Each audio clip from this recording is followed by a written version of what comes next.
Ladies and gentlemen, welcome to The Right Time, a Wave Sports and Entertainment original presented by Prize Picks.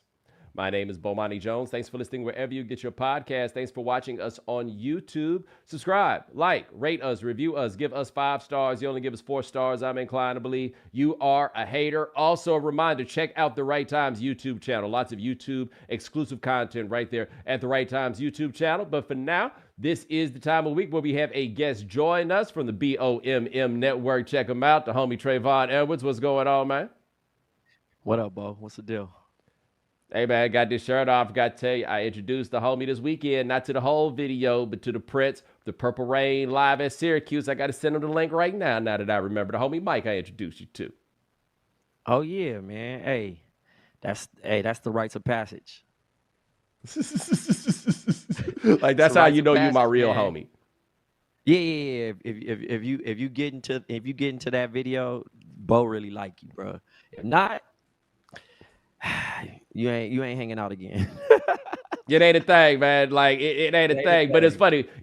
You and I went and watched some high school basketball this weekend, and I think you do that a little bit Mhm. more than I do, brother. The game is not what it was when I was there. Things it ain't the same for gangsters. Man, we watched Kiyan Anthony and a few other young stars compete at a very high level. And first of all, shouts to the young ladies that got basically was the opener. They competed, they balled out. They was Got a young balling. lady that's going to was it Tennessee? She's going to Two of them, Tennessee. they twins. They're twins. They're going to Tennessee. Hoopers really got after it. The numbers were a little catchy when they announced the MVP, but she could shoot the blood out the ball. I will say that. And then for the boys, what I mean, that one was a little close. Cayenne caught a cramp in the last 2 minutes. These young boys, they got to start getting the vitamin C and the hydration and things of that nature. But yeah, man, it was great. Yeah, I will say this: the quality of play in the girls' game might have been higher than the quality of boys' basketball play was not that far in the distant future. Like, I was shocked by like how many like the shot making that we were seeing Hmm. and the ability to get to the basket and make those moves. Then we get to the dudes' game, and look, my young boy MJ Madison, he played on the squad with Kiyan. I went to see him. His Hmm. dad's a good friend of mine, so I went to check out the game. Hey, man, it's a whole nother world. I don't care if this one of them like Avenger type high school teams or not. Okay. That boy's 6'9" playing four. Four, dog. Yeah. Four at 6'9". What do you when I was a kid, if you was 6'9", you was gonna play 4 and 5. Hmm. Yeah. I mean, MJ, man, a true 16 at that. You know what I mean? Like, I think that's the thing that we really need to hit on. Just turned 16, so he's still figuring out his body, understanding how to fit in, especially a new school that he's joined. And man, he made a key defensive stop, and then also a crazy closeout to secure the win. You know what I mean? And I think those are the things that don't really get shouted out, but if he finds his fitting and his true role in that team, man, he's gonna be the name that everybody's gonna be looking for. I'm just saying, it used to be everybody that played college basketball used to play 4 or 5 in high school. Six Yeah. nine Oh plays yeah. four If in you were high six school. four, bro, you were your career over. Depending on what school you went to, they might even 6'2". If you was a really Yes. small school, you might be a post player. That's why we got them guys that be throw it in the post at LA Fitness and all these all these gyms across America, thinking that they're uh Nikola Jokic. Yeah. Now, I remember when Raymond Felton was in high school, he was playing in the middle of a 2-3 zone. That's crazy. That's crazy. Now 6'9" play four. Yeah. Like, I saw them boys get off the bus. First of all, that bus wasn't yellow, right? Like, that was the first sign that it was a whole nother world. They got off a motor coach. Okay, got you. They got off the motor coach. I looked at them get off that bus. I was like, bro, this ain't no high school. There was no way in the world I would have been able to convince somebody that was a high school. Yeah, no, they were moving like a pro team. They got Wi-Fi, the seats comfortable. You know what I Yes, mean? Reclining seats.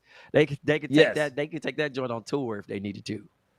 But right in line with high school, boy, they had the 5 wings and fries for $6. That was what was up. Out, out. You and Pete, man. I spilled something on my pants, bro. But I was housing that food, bro. The fact that we had the wings with the fries, and then I had the candy to top it off at the end. I felt like I was going to see somebody's little cousin, man, hoop, man. It was great. It felt like a homecoming vibe. Yo, it did. It did. But yo, NBA season has gotten started. I got a stat that my homeboy sent me today that I need to run by you. Just because it blew my mind. In NBA history, one player in their entire career has had all three of the following: a 25-15-15 game, a game with 40 points on one or fewer made free throws, and a game with 7 made threes. You want to guess the one player who's done that in his career? Is that Klay Thompson? Jokic. Okay. And he did it in a span of 4 days this season. Yeah. He's a dog. He's a dog. And it don't even, the crazy thing about it, everybody overreacting. Obviously, it's the second week. He played 4 games, so I'm not even about to just throw a pity party. Sure, they need to figure it out. They got a couple new pieces, things of that nature. Guys probably coming in lazy, out of shape. The first 6 weeks of the league, most people think, like they should have been in shape. Oh, guys are getting in shape. You start getting hot water those first 20. Now, if you're on the 2 and 18 and the 4 and 16, we know what type of team you're gonna be. But if you start hitting that corner and you getting into them 10 wins, them 12 wins, you're gonna be all right. The early first 2 weeks, I'm not in panic, man. Sure, because I see people talking about they need to waive Russell Westbrook and this and that, and man, they gonna be all right. They know how to play basketball. They just figuring things out. But see, that you just pointed to what the issue is that nobody induces more panic than Russell Westbrook, because we've been on cooked watch for him now for about 4 or 5 years, right? And to be fair, and every year he figures it out though. Yes, at some point. But in the beginning, right, it looks kind of like he ain't figured it out ever with the Lakers. I will say that. They let him get another year because he local Eddie Russ, but he never figured it out there. But he had a good game in his last game. I want to say he put up something like 22 points, but I looked it up and it was still a plus or minus a net 0, right? Like it's hard. You have to watch him and watch the whole team with him to get a handle on what he's given. What you need from him is a situation where you don't need him to get a bunch of buckets. What you need him to do, show up to work on time every day, go hard every day. If you got some youngsters that need to figure out what time it is, go look at him. He going to be the one to show. He will teach you how to be a professional. And that's why all these other dudes seem to rock with him. He just might shoot you out a game or two. That's all. Yeah, I mean, you love him, but then you kind of be like, bro, that was dicey. You know what I mean? But like you said, the ultimate pro, as much as the fans want to hate on him and say, why is he in the locker room, or why people want to play and this, that, and the third, again, those guys like Strother and, Peyton Watson, like the intensity. Like he taught Brad Beal how to be a leader. Brad Beal, obviously, it's a little tricky still, but at the end of the day, he said, I didn't mind taking a seat back because Russ just came in immediately and was like, look, dog, nobody's outworking me. You're never going to outwork Russell Westbrook. I think the things is him just hardly accepting that his game ain't aging as well as he would want it to. You know what I mean? That mid-range pull-up ain't there. He's still athletic as hell. He's still going to play 80. If he can, he going to play 75-plus games. It ain't just because he ain't taking no days off. And that's the thing that a fan should want. But at what cost? Yeah, they need him to be a little more easily embarrassed, right? Like, hey, that's a couple of air balls there, buddy. You think you might want to stop taking shots? No, man, they gonna fall. Oh, okay. Well, keep up that attitude. Yeah. Yeah, I don't know. I got love for Russ. He's gonna make it to the Hall of Fame. Yes. It's just a rough ride towards the end of the sunset. But he's not the only one. He's just the most highlighted at this point because other guys ain't doing it as ugly, but they ain't having good ends of their careers either towards that end on the other side. So we'll see. You're right. The thing for me is that he's so polarizing, and part of why I love him, on top of the fact that he's just being the super go hard is, but he has spent his entire career being like, fine, it's my fault. Right? At every turn, with the exception of Washington. Washington's the one place where it wasn't really like this. Houston a little bit, but really Washington is the only one where if it didn't go right, it was his fault. Like, whatever didn't go right in Oklahoma City, it was always going to be his fault, except for the 2012 finals, where James Harden was like, nah, dog, give it to me. It'll be my fault. Yes, it'll be my fault. But at Yeah. every other turn there, if it didn't go right, it was his fault. And he lives with it, right? Like he could be a Mhm. little sensitive about this stuff, but I don't think any player as good as him has ever had to take more weight than him. That I think was probably a bit unfounded. Nah, but it comes with the territory. I don't have sympathy for those guys. I think that they do what they do in order to be criticized. Criticism is a privilege, regardless of what it is. That means we actually care. You know what I mean? There is something, we have an expectation, we have doubt.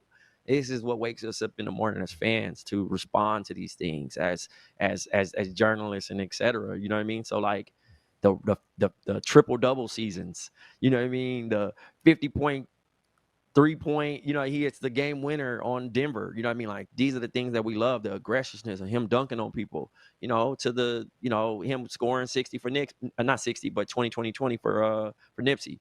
It's different things, different accolades that we can't take away from him. You know what I mean? Like I think it's just we nitpick and we want players to be above average, and every dog has their day. And it's been his day again, like the past 5 years, you know what I mean? But we're gonna miss the intensity of a player like Russell Westbrook when it's all said and done. Dude, that is what I wonder as the game goes forward. And I would say talking about, but let's be honest, I was arguing with people about on the internet today the prevalence of the 3-point shot, right? Okay. And how does it go if a dude like Russell Westbrook comes in the league now? Do you operate on the assumption that you can turn him into a 3-point shooter? Is it possible that No. you could live with the idea that he's not a 3-point shooter? Because I'm just looking at this. Kevin O'Connor wrote something about this today in Yahoo, and this is a line that he has that I think is a very good one. Our buddy Miles Brown captured it, and I think he thought this was a very important part. The NBA's deep dive into 3-point shooting has transformed the game entirely. Today, the three isn't just a weapon, it's the foundation of almost every offense. And that's the thing, right? It's become the jab, basically. Like every boxer got a jab, but it's not supposed to be a jab, right? It's like it feels like it's supposed to be like an uppercut, an option, something that you have. But as of now, it's the thing. And so I look at a dude like Russ, and what I love is Russ is pressing it, Russ is going down the floor, and I like the mid-range jumper. But at the same time, in today's game, Russell Westbrook taking and missing mid-range jumpers is exactly the point that people make when they like everybody should be shooting threes. Man, that's a shout out to KOC on that. Shout out to Miles Brown.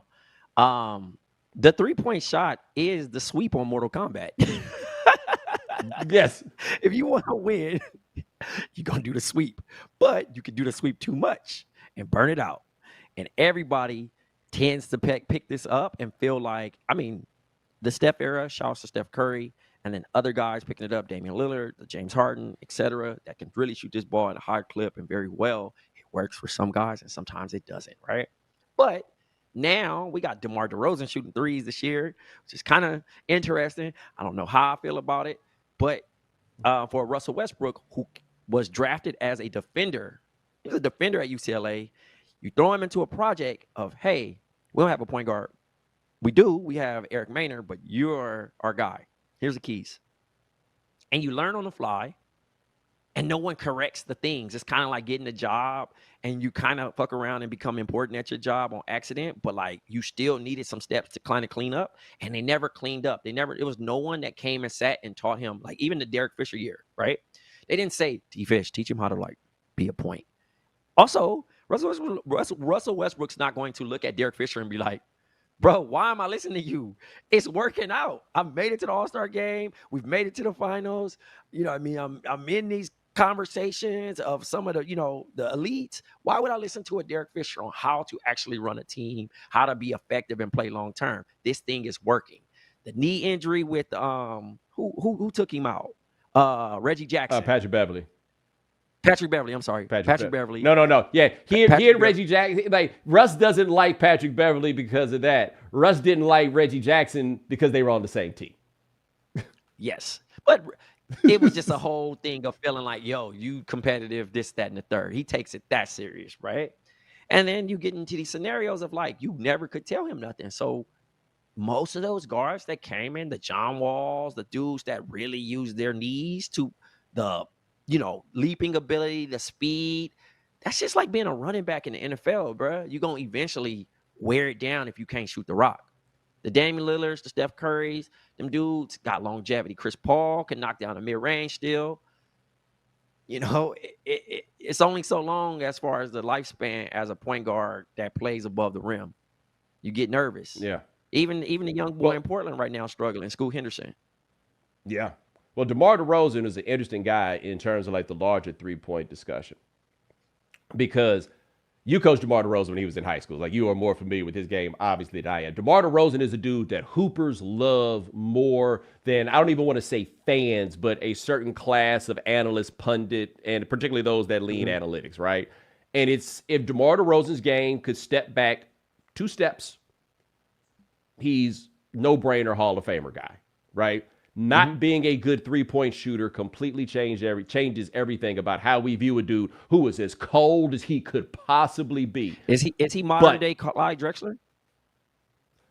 I say no, just because Clyde was such a out of this world alien athlete, right? Like, Clyde's giving you 7.5 rebounds and 7 assists a game to go with the 25 points, right? But like, think about DeMar in San Antonio when asked upon this. Because he was rebounding. But see, I think DeMar had I felt like DeMar had a more sophisticated offensive game, right? Like, DeMar got moves, DeMar got handled. DeMar, as the kids say, DeMar got a bag that Clyde Drexler's like, a bag? I don't even need a left hand. What are you talking about? Clyde Drexler could have been out there like Jim Abbott, still scoring 25 points if it came down to it. I don't know if that was an appropriate thing for me to say. But even still, do they even know he could have made that happen. Is? I don't know if the kids know who Jim Abbott is. But I don't know. Yeah. Maybe I need to take it to, what's my man's name? One of the Griffin boys, the linebackers. Shaquille Griffin. I think that's the one. Clyde Drexler could have been him. And his game would have been exactly the same. But DeMar's that guy where, like, say, Hoopers talk about him in a much different way than the people watching, because we watching it and thinking it in terms of the numbers. But in the end, we watch basketball because it's fun to watch. And DeMar DeRozan is fun to watch. Like, I like watching artists. And this current style of play, and where I think people have got this misunderstood, is the rules incentivize this certain style. And so people are going to do that. It's more styles make fights, and then you typically have to juke the rules a little bit to then encourage people to play in a lot of different ways. Like, there aren't that many guys that I think about where I'm just like, oh man, I love his game. Like, we saw Melo this weekend. Melo's a great example of somebody that's like, oh, I love watching his game. It is watching an artist at work. Forget about what you think about him as a winner, what you think about the end results. I like watching that guy play basketball. Like, you go farther back, it's an Adrian Dantley type of dude, right? But guys, like, I like watching post play. Like, for example, Akeem Olajuwon would spend a lot more time outside than he did in his day, but we wouldn't get the dream shake like we did. Like, we enjoy those things. But 3 is so much more than 2. That everybody go stand out there. Next thing you know, goddamn Anthony Edwards, he's shooting 13 threes a game so far this year. Picking up bad habits from the Olympics, man. It's crazy. I mean, look, hopefully it works out eventually. But yeah, he got that in his mind. He want to make 12 threes in one game just to have as a feat. But yeah, man, the game is different. I really enjoy watching Shai Gilgeous-Alexander. That's like one of my favorite players right now. Obviously, still the Kevin Durant's. Who else game is really smooth? When healthy, Paul George. I really like watching Paul George play. Paul's an interesting one. Like, I don't think about him as like having a game I want to watch. Though. It's like, it's very fluid. When you take away the stuff that actually matters, you know what I mean? Like, if you strip away the stuff that matters and you just watch, and you say, all right, we're going to put like an ISO cam on him and just watch how he move. It's just fluid. It just rolls. Like, that's why the Kyans and the high school kids really be like, yo, he our GOAT, because it's just pretty. The game pretty as hell. It's just, but at the end of the day, we need results. We watching the game and covering it. We want to see people actually do the thing. And sometimes he don't do the thing. Well, it's cats that guy. Like, so I like Jimmy's game, even though you wouldn't talk about Jimmy as having a bag. I like Jimmy's game because Jimmy will make the decision from time to time. I'm imposing my will upon you, right? Yeah. Like, all right, I guess I'm just going to have to be really big and get really close to the basket and dare you to do something about it. I tell you whose game is starting to make me come around a little bit, though. I mean, in spite of where he went to school, that boy Paolo put up them 37 in the first half the other night. Aha, Starting to, P5, aka P50. That's my new team yeah, too, by the yeah. way. That's Orlando Magic's, man. You know what I'm saying? Shout out to Orlando Magic. Went to Duke. Play the song, Sean. Went to Duke. Went to Duke. Like I can't. I look and look. Sometimes you see a game. This happens to me a lot where I see a game and I can't get past it. I need to stop doing this because it happens in college. So in football, Trent Williams, left tackle for the 49ers. Trent Williams is a no-brainer Hall of Famer. I watched Brian Orakpo give him the blues in the second half of a Texas-Oklahoma game, and it took me about 7-8 years for me to believe that Trent Williams was good because there was no way that that dude right there could be good. I watched Paolo Banchero put up in that game where Carolina sent Coach K to his rocking chair with the most glorious L of all time. Hey, man. I felt like Banchero had to work really hard to score buckets on Brady Manick. And that, to me, was a terrible sign of his NBA fortunes. Well, apparently Brady Manick would be a second-team All-NBA defense sort of dude because Banchero is out here lighting these dudes up in the NBA. I don't like that he doesn't rebound, but his game, I like his game. I think the thing is, too, Bo, and like I said, we watch these high schoolers. There's a certain level that games are fit for. Paolo's not a college player. He never was going to thrive in that Duke offense or anything like that. He's going to have some spurts. And also he was dealing with some health issues where he was losing 8 pounds in a game. Just unheard of. It was flagging his medical. But he figured it out. And, you know, some end-to-end guys, right, that just kind of get it. You know what I mean? And you can make that case for some players, but not everybody. You know what I mean? Where like, if they get the opportunity to be in the pros, they are going to be decent. Despite of what you see, because you know, like they have the intangibles that makes it work. Like that's a pro game versus throwing a street ball dude into a college atmosphere and he don't know how to break a press or he ain't never seen a zone. You know what I mean? Because that's just not the environment. Or he's given a 24-second shot clock to make decisions. It just don't really translate as well. And you know, in Paolo's situation, the NBA is perfect for him. And you know, there's comparisons to Melo, but he shoots a three a little bit better. He's starting to get to the. I think he's too there, big bro. to compare to Melo. Like I think he has too much. His game is too much of a big game for 6'10". me. Although, yeah, I just really want him to be. Right now, I think Paolo is figuring out who he is. He's only 21 years old. You know what I mean? I think that's another thing that we need to call out, but also figure out, like, do he want to be mean or he just want to be cool? Because he's like, he comes off as very nonchalant. I want him to talk trash. I want him to be effective in a way that, like, you know, the personality. It's hard to say, hey, be Anthony Edwards. Anthony Edwards is self-taught. Like, that's just him. He just naturally talk trash, and it's easy to gravitate to. I watched Paolo have 37, 40 in the hood, but 37 in the first half. And he didn't score till like the last 3 minutes of the third. That can't happen if you a killer. You know what I'm saying? Like, cool, you finished with 50, but it wasn't like, yo, you got to, like, knock out the competition with this game because they was trailing. Right. He almost had 50 with an L. Like, you can't wait and just flip that switch. You got to be like, yo, it's going to be a long night for y'all. And do it and prove it. You know what I mean? Because the next step up is to be a starter and all-star and then also all-NBA. You made the all-star team. You made Rookie of the Year. You got your signature shoe on the way. Like, he's checking the boxes slowly, but I think it's just more so being marketable and just leaning into a personality and being aggressive. Yeah, look, he wasn't the dude I would have taken number one in that draft. And the dude I would have taken number one in that draft, I only watched that dude play 2 possessions this year. I think it was on Friday night. And what I saw Chet do was I saw Chet go down on one end and pitch Jokic shot and then come down on the other end and yam hard on people. You want to talk about the dude the one that's like, okay, who's got the kill in him, right? The dude that's got that switch or that mentality about playing basketball. This is going to be the year for Chet. I think we got Slim City tonight. Chet and Vic are playing in Oklahoma City tonight. Oh, I got to check the schedule. But if that is it, I got to tap in. Yeah, man, we had that conversation about Vic versus Chet. Right now, I got Chet, bro. Yeah. But I do feel like Chet does have better teammates, so it kind of allows him to kind of thrive and not really focus on the independence. And we won't find out maybe in the future if he gets an opportunity to be the number one guy. But he's just offensively, it just I prefer Vic to be more Olajuwon than Durant, and I think he would be Yes. more dominant immediately. But the fact that Yeah. he is being a Durant and outside and can handle the ball and shoot and more elusive, he's going to kind of bail teams out a lot by Yeah. taking that type of situation.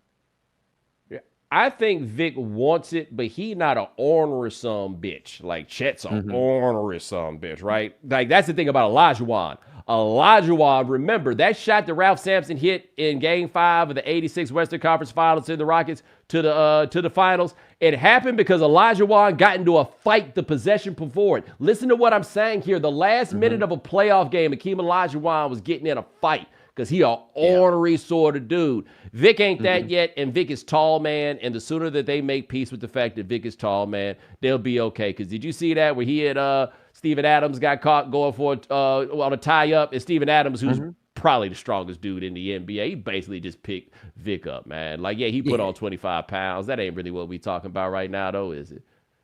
I'm sure Vic tore up that locker room mad that he got handled like that. You know, the competitiveness. He's trying to figure out how can he get buff like Giannis. He wants that development program because Giannis, you see him his rookie year, and now what he look like. Yeah. Hey, bro, send that over. What I need to do? Well, I feel like there's a significant difference between he and Giannis, which is the fact that, like, this happens in college football a lot. Giannis a dude that to this day, I don't know if he do it to this day, but for the longest, Giannis was going into the damn press room getting the food that was left over, right? He ain't just gained that weight because of a physical workout program. He was getting on them three squares for the first time in his life. Yeah, he tearing them calories up, bro. He don't even look. Yeah. He's like, wait, you mean there's no such thing as we're out of food? You ain't never heard nothing like that, man. Them cats was down there selling hats and shit. Yeah, I'd say he got to the NBA. He had no idea that you were allowed to eat that much at one time. Yeah. And for free? Oh, this for me. And I for can free. clean out this this refrigerator right here. Bet. I'm taking And it home. and I can take a box home? Oh, okay. There we go. But hey, we got Travonne Edwards on. We're going to come back after the break. Joe Mazzulla got an idea that I can get behind. I'm going to tell you what it is.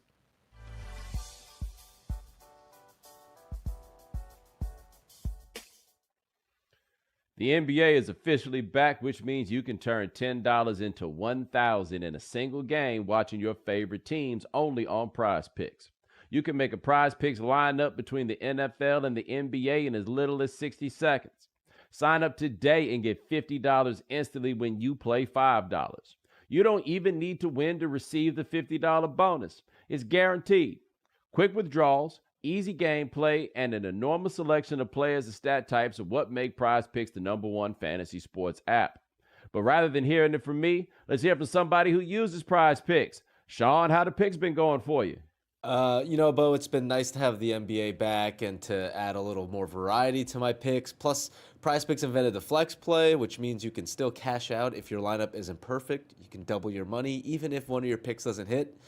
Prize Picks also offers weekly promotions that can lead to big payouts like Taco Tuesdays each Tuesday. So Prize Picks discounts, you can select player projections up to 25% to provide even more value for your lineups. There we go. So make sure you go to prizepicks.com/Bomani and use code Bomani for a first deposit match up to $100. That's prizepicks.com/Bomani. Prize Picks, daily fantasy sports made easy. Life doesn't happen bi-weekly, so why should payday? The money you earn can be in your hands today with EarnIn. EarnIn is an app that gives you access to your pay as you work, up to $100 per day and up to $750 per pay period. So if you need a last-minute birthday present, a new outfit, or even an upcoming event you want to go to, EarnIn is the best way to pay for those things. Just download the EarnIn app and verify your paycheck. Then access up to $100 a day as you work and leave an optional tip. Any money you access plus tips are automatically repaid from your next paycheck. Sean, tell the audience how easy it is to sign up. Make EarnIn a part of your financial routine and join EarnIn's over 4 million customers who say things like, when I think about EarnIn, I think about financial stability, security, gives me a lot of peace of mind. Download EarnIn today, spelled EARNIN, in the Google Play or Apple App Store, And when you download the EarnIn app, type in The Right Time with Bomani Jones under podcast. When you sign up, it'll really help the show. The Right Time with Bomani Jones under the podcast. EarnIn is a financial technical company, not a bank. Cash outs are based on your available earnings. Standard cash outs take 1 to 2 business days with no mandatory fees. Option to expedite your transfer for a fee. Tips are voluntary and don't affect the service. See the cash out user agreement for details. Services not available in all states.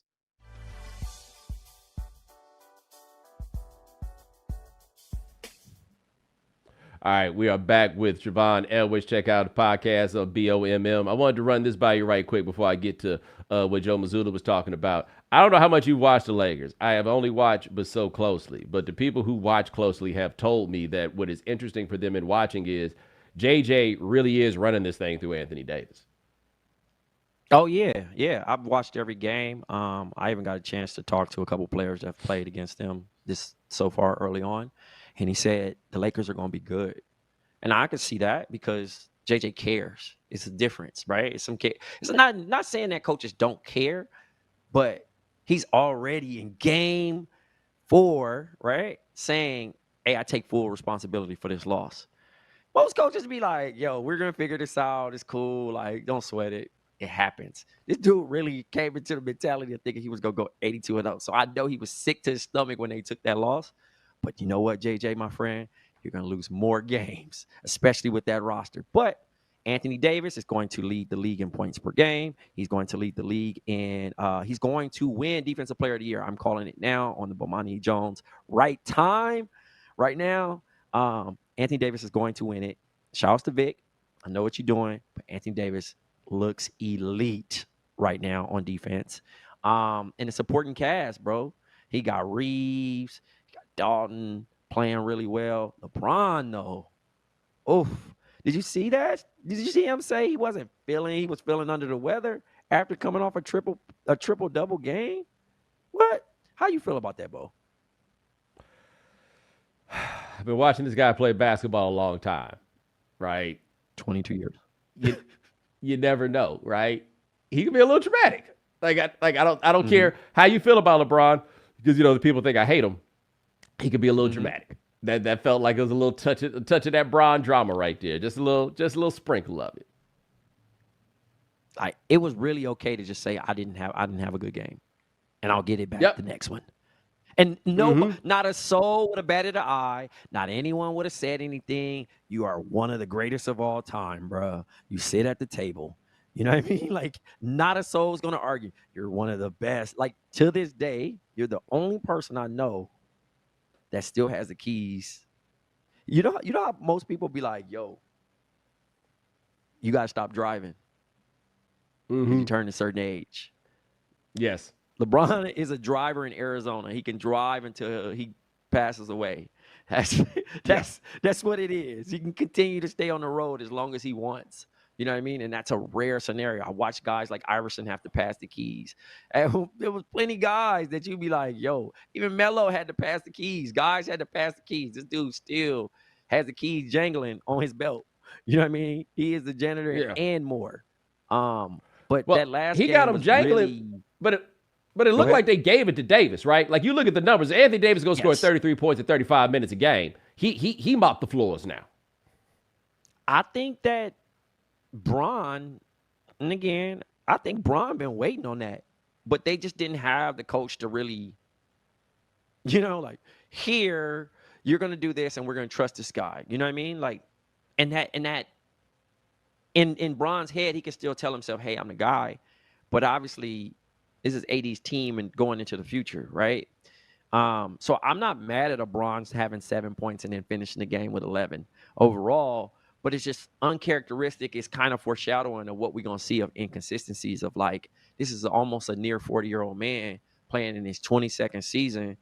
He's going to have some lapses off. You got to give him grace, and I'm giving him grace. I don't want to be overcritical and say, oh, look at him looking trash. It's like, nah, but what I do expect is honesty. So I want. Yes. I just want you to be, walk us through what you're going through. I understand you got a lot of miles on them tires, your body, you that Honda Civic that, was a graduation present, and you didn't have no car note. You don't want to get rid of it because it's still been holding you down. You still can drive from Atlanta to Charlotte. Right. You know what I mean? So, LeBron, we understand how old you are. You ain't got to tell us you're going to try to play 82 games. You ain't got to tell us like anything else. Just show up. If you can show up, cool. Don't cheat it. We expect nothing but high things. You're going to have some good games this year. I know it. I know he's going to continue to have good games because he already had a good game already at triple-double. So, yeah. I think it's more likely that he can adjust to like AD being the number one dude on the floor, right? Because I think that for LeBron, what makes sense for basketball, you will have no problem convincing him of whatever that thing happens to be, right? If it makes sense, his brain can get that. His ego can even take that because I think that he is religiously dedicated to doing what he thinks is the right basketball thing to do, right? Yeah. However, being LeBron James has also meant being LeBron James everywhere else. Like, you are the face of this, you are this, but that normally goes to the best player. So, like, when he has these games that aren't good, I would think that in this position, it should be easier for him just to be like, hey, man, I didn't really have it. It's a good thing that we got AD out here. Like, the pressure is not on you to have 38 and 8 every game anymore. You don't have to do that. But that also means you ain't that guy anymore. And he's been that guy for 20 years. Ooh. That's tough. You know what I mean? That's like, tough. and that's no judgment of him. I want to be clear that people watching, no matter who you are, like, I bet it was hard for Kareem Abdul-Jabbar when all of a sudden now they want to go talk to Magic about this. Or like, I think about this in a much smaller way, like in my own life, when I walk around with my friends that still do TV every day, because I haven't done TV every day for a long time. Hey, man, I just be another dude in the back now. And it's cool to see, but it's weird. It's very, very weird. You can imagine somebody saying, "Excuse me, I'm trying to get to." Yeah. Could you take the picture? Not even like who you are. Like, oh, could you take the picture? Oh, okay. As a guy that takes the pictures. Yeah, hey, but like, I'm still the guy. And so like, LeBron's in the same place. He's still the guy in a lot of those pictures, right? But like, we went out for Nick's 40th birthday and we walked in and he got the royal treatment when we walking in, you know, guy peeped him and everything else. And then as I walk in, he's like, oh, I know who you are too. Oh, okay. You're the and guy. You're the apperson. Right. I was like, oh, okay. I'm now in the and portion of the. Yeah, man. Okay, this has happened. It's cool. It's fine. Hey, no, falling off is fire, bro. Fuck that. But it's different. Falling off is fire, that's not falling off, falling back. You know what I'm saying? Falling back. Falling back. Falling back. You know, just like, yo, this was the situation. And LeBron right now, you're probably going to do a little falling back. And we're going to see how well he can handle that. And look, if he doesn't handle it the best, I'm still that's in that, okay. by the way. I'm still in that. Yeah, not falling off. Falling back versus falling off. We falling back. Yeah. We not falling off. We still doing it. We just falling back. Yeah. No, falling back. See, when they act like you falling off, now, you know, now they got me out here, Brett Favre, trying to see if I still got it. No, I ain't got it, Brett Favre, but I know I still got it. You know what I'm saying? Just falling back. Great verse. All time. Exfoliating with their pom-poms, yelling, go 3,000. I was like, you the man for that. Like, I imagine a woman in the tub with the exfoliating, saying, I was like, oh, man, I wish somebody was doing that for me. Oh, man. That's the art of storytelling by the way. For those. Yes. By the way, I think, like, Miles Over Baghdad is the best hip-hop single of all time, but I think my favorite Outkast song is that one. Though I will tell you, I ran AT-Aliens on the vinyl last night. Woo! I forgot. Otherworldly? Oh, my goodness gracious. Was it ever otherworldly? It was in another world. I was in another world. It was just, it was, I might do that when we get off this shit. I'm a time travel soon, man. I just been listening to Tyler, the Creator right now, but I'm a time travel soon. Yeah, I haven't gotten there yet. Y'all keep trying to talk me into that guy. Maybe this time it'll work. See, you know what? He's another one. When that dude was eating bugs and shit with whatever them peoples was, the Odd Future people that he was with back, man, I wouldn't try to come around to that. I don't care. Like, it's been 15 years since that stuff came out. And I'm like, you talking about the dude that was eating bugs? Character development. He has character development now. He's reached it. He's 32. He's understanding. The good thing I think that you would like is that you love music, and he's a student. Yes. And he Yes. has LaToya Williams on this new album. Ah, interesting. You know what I mean? Like, he deep dives like that. So, Gotcha. you know, Okay. All right. yeah, Shaw man. says it's good. Ain't no Okay. convincing him. So, yeah. No, I'll give it a run. I'm gonna give it a try. But I want to switch gears a little bit for the people. Starting to come around on old Joe Mazzulla, right? He's like, I don't know if we're allowed to call people weirdos anymore, right? I don't mean it as an insult necessarily, but you know a weirdo when you see one. And, the man has watched the same movie every day. Yeah. Hey, so whatever it takes to find some inspiration, bro. He's an NBA champion. Yes. So, look. Yes. I don't watch that joint however you want, long as it produces. I don't like the way his team plays basketball. Oh, dude, did you watch at the end of the first game when they was trying to break that three-point record and not one person on that team could make a three-pointer in the fourth quarter? Yeah. And I'm going to be honest with you. I was surprised that the Knicks was so cool with it, man. They styling on you, man. You need to go out there and put a shoulder under somebody's chin. Yeah, those days are over. But again, I know. The perfect segue to kind of highlight what I know. Joe would have bring it back. This on somebody's podcast. I can't even remember who. But Shaw, go ahead and play what Joe was talking about.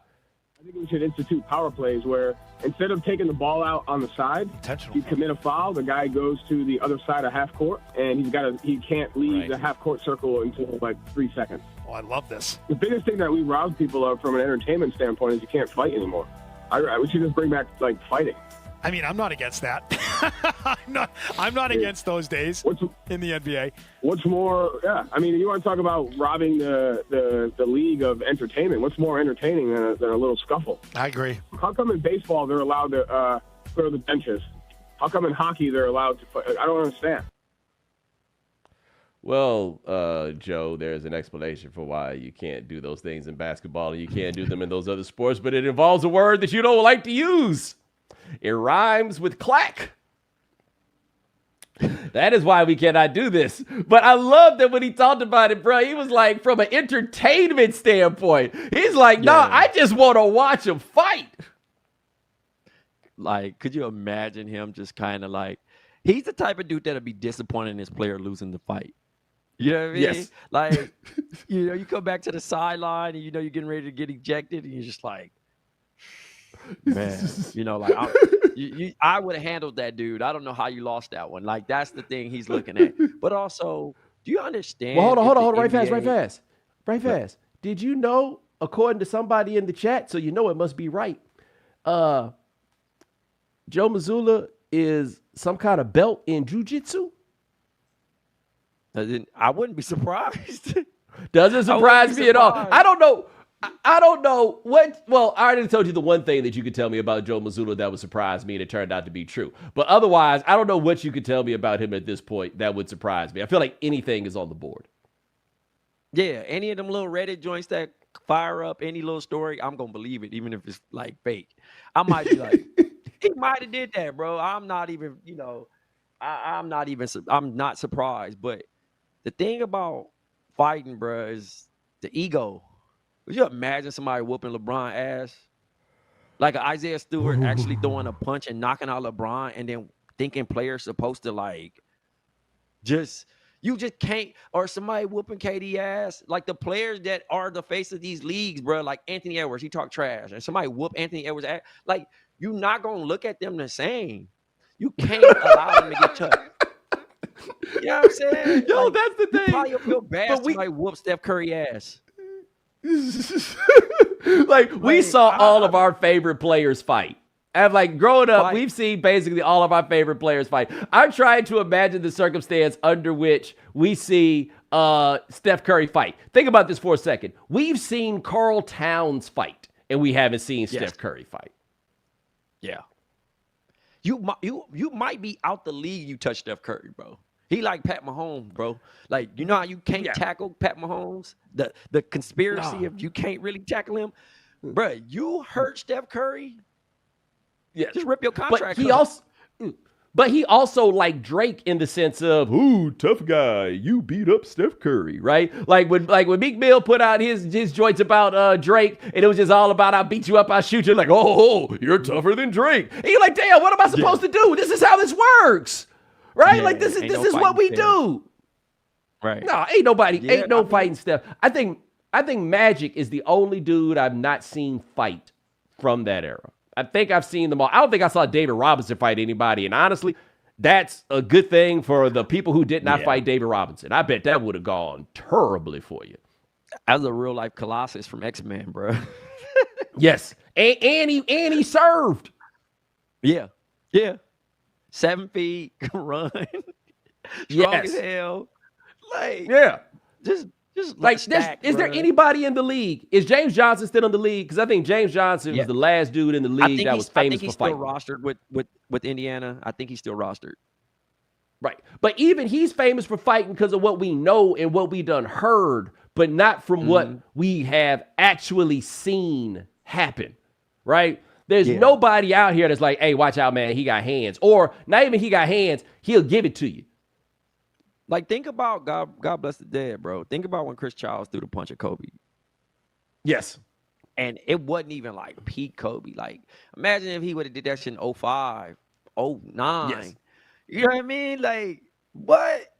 He would not be a lot of players' favorite. You know what I'm saying? Nah. It was still kind of trying to figure it out. 2000. Oh, no, at that time, there were a lot of people that wish they could have been Chris Childs. And you know this because Chris Childs clearly made the decision before he left the house. If this dude try me, I got something for him. And he felt like Kobe tried him. I was going to say, did you ever hear the story when he came on BOMM? I don't think I did. So we were still under the ESPN umbrella. He comes on and he says he's from Bakersfield. And this was a Lakers game at home, and he had 50 tickets for his family to come and watch this game. And it started early in the first quarter. He said Kobe elbowed him the first time. Right. And he says, hey, young fella, keep your hands to yourself. And Kobe like gives him like this smirk. Now, you know, that's Kobe's style. Like if he can punk you, then he got you for the rest of the game. He don't know Chris Childs from a can of paint, bruh. Chris Childs also is 6'1", 6'2", cool. He probably look like he ain't bothering nobody. He said when he hit him that next time, it actually hurt. And you know when it hurt, it just snapped. And he just said he just took off. And he told him, he's like, bro, I gave him a warning. And he had told the refs, he said he wasn't even really trying to do that. He was just saying like, yo, he keep elbowing me. It hurt. Like, I'm not even about to do this. And, you know, Chris Childs was also considered like a defender, too. So he was guarding Kobe on this scenario, like chasing him around screens and things like that. And he was trying to get loose. And that's when he threw the punch. And then, you know, fast forward when they matched up again across on the East Coast, someone, said player offered money for him to do it again. And he just wouldn't do it. I think he got suspended 10 games. You know, and the fine was, I think, like $10,000. It wasn't a lot. Like, it wasn't crazy like it would be now. You know what I mean? If you did that, they really gonna tap your pockets. But he probably would have been out the league too, he said. And then he also said that if he ever seen Tim Hardaway walking down the street, he would fight him. So that beef is still on. People. It's still on. I don't know. But shout out to Chris Childs. Shout out to Tim Hardaway. 2 OGs. No, but the thing with Chris Childs and Kobe was Kobe did not think this could happen. Right? Yeah. Like it gets to back to A.T. Elliott's. Think it can't happen to you, then it do. Because after it happened, look, and you'll watch, nothing like that ever happened to Kobe again. Like I got a homeboy who played college football at Ole Miss, and he said he got into a thing with Terrence Metcalf. DK Metcalf's dad. Now, he's a left tackle. So my man was a defensive lineman. And he said he got into it with Terrence Metcalf. And he said, Terrence Metcalf got me. But I decided right then I was never going to get hit first again. Yeah. That was his lesson. You will not hit me first. As soon as he felt like it was going down, it was going down.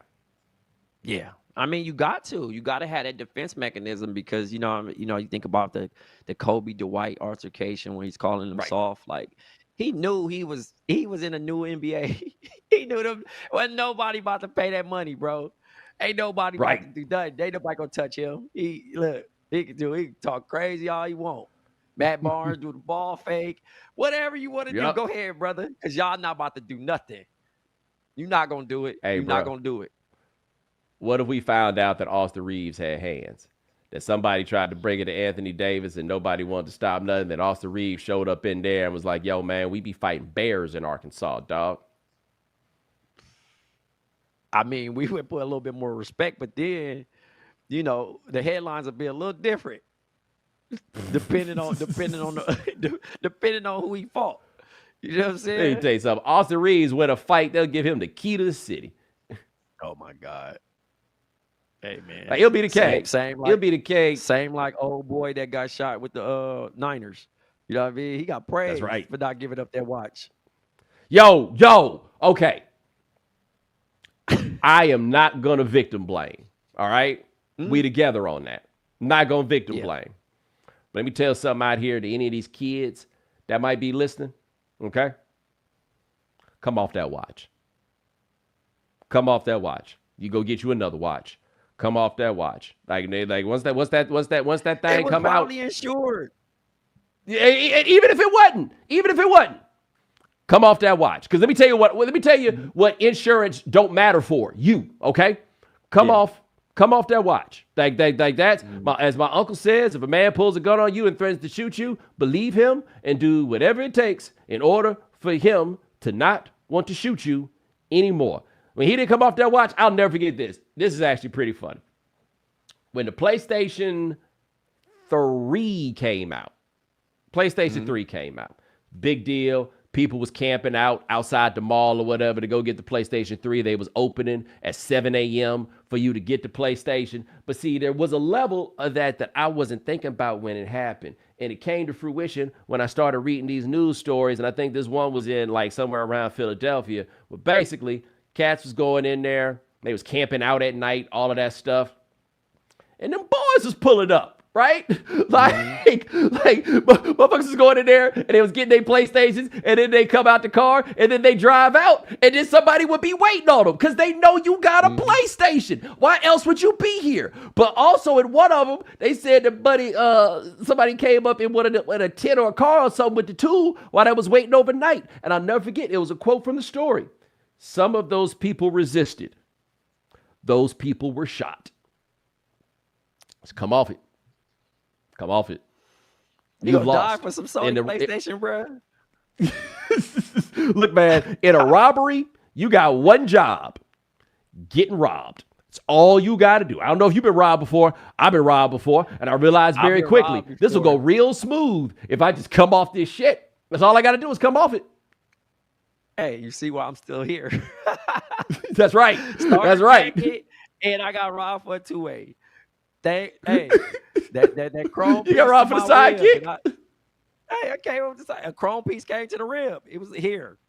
Here you go. Here you go. You got it. Can I get you anything else? Anything else, bro? Because I need to live to tell this story later on down the line.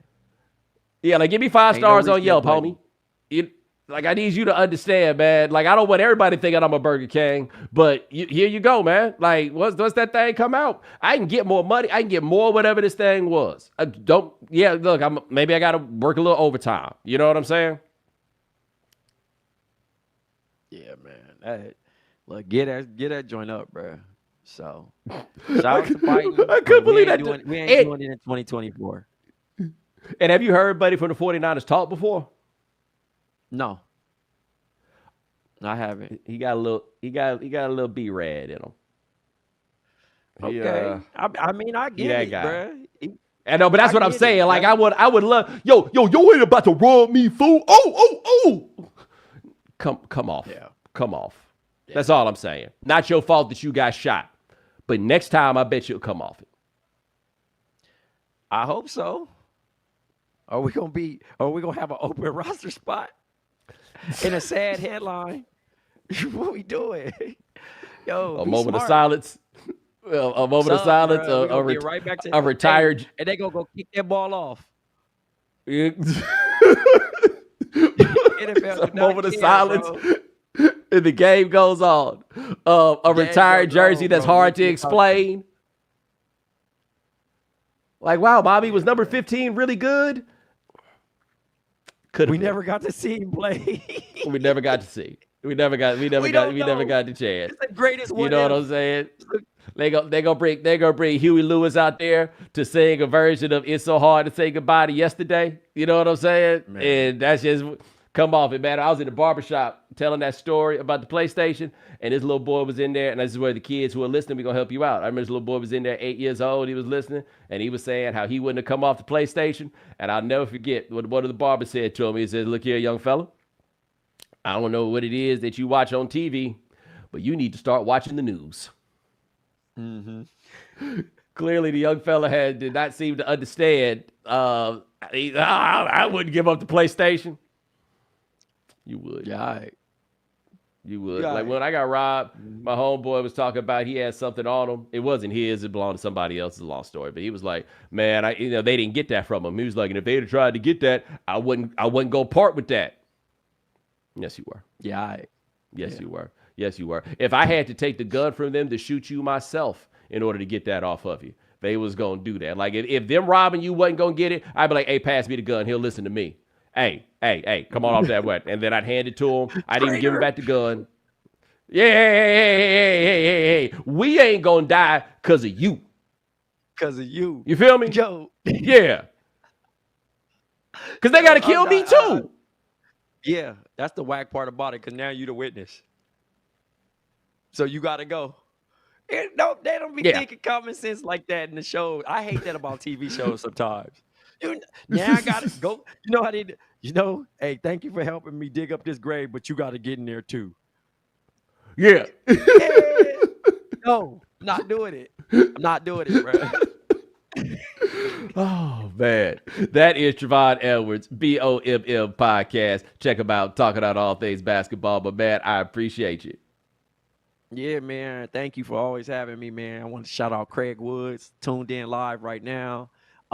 Joe, and then also Hoop Sense launching next week. So tap in. Appreciate you, Bo. And all right. Check that out, man. Appreciate you. Sean, we got prize picks for the people. Can't hear you, my brother. There it is. Thank you, Bo. We got a big basketball slate tonight. LeBron James, who's coming off a tough performance after his triple-double for saying he was not feeling well. 23 points. Let's take more there. He's going to bounce back. Jimmy Butler, 13.5 points. I'll take more there. A little combo action here. Jason Tatum, Tyrese Halliburton, 6 3-points made combined. I'll take more there. And Cam Thomas on the Nets. Nets, surprisingly, honestly, a little fun basketball team. 34 points, rebounds, and assists. I'll take more there. And, Bo, you should listen to the Tyler, the Creator album. All right, the Nets should be fun. What else they going to do? You know what I'm saying? Like, what's stopping you guys? But ladies and gentlemen, thanks so much for joining us here on The Right Time. We do this 3 times a week. Be sure to check out our YouTube channel with YouTube exclusive content. Sean, you handles everything behind the scenes. Thank you, sir. Remember, follow The Right Time. Subscribe, like, rate us, review us, give us 5 stars. You only give us 4 stars. I'm inclined to believe you are a hater, and we'll talk to you guys in a couple of days. Take it easy.